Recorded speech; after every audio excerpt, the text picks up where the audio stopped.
Είμαι γυφτάκι στην Πανεπιστημίου, με τα τραγούδια πατσαβούρια μου γυαλίζω το παρμπρίζ και τα όνειρά σας σε στάσεις λεωφορείου. Με τα λουλούδια τα κουλούρια μου πουλάω και την ψυχή μου στα παιδιά σας σε τάφους γυμνασίου. Τα σουσαμένια μου μπουμπούκια βουτυγμένα σε χολή, γλώσσα σφουγγάρι δαίμον του κηλικίου.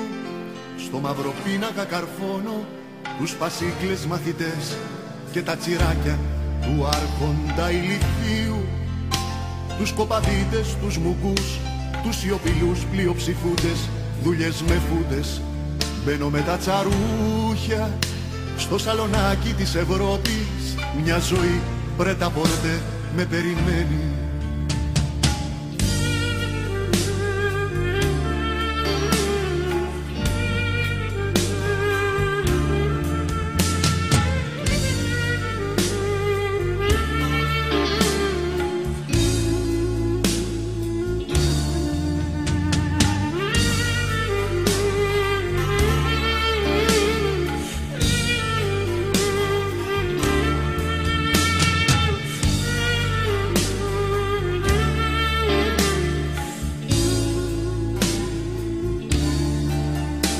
Κάνω παιχνίδι με λόγια και με νότες, έχω κρυμμένα τραγουδάκια στα μανίκια, στα μπατζάκια, γητεύω κότες, άκουρα κοριτσάκια και τα φυτεύω στο κρεβάτι με τα κέρατα να εξέχουν στα τασάκια από έρωτες καπότες, με γουρουνάκια κουμπαράδες να κυλιέμαι στα λεφτά, βαράω κουδούνι στις καφετσούς τις πόρτες.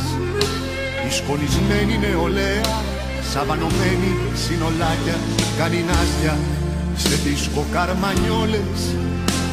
Θεατές και νικημένοι, ονειρόξεων λεκέδες, είμαστε όλες ένα μάτσο βιόλες. Σας ηχάθηκε η ψυχή μου, καρκινάκια του πλανήτη, σκατοκαριόλες.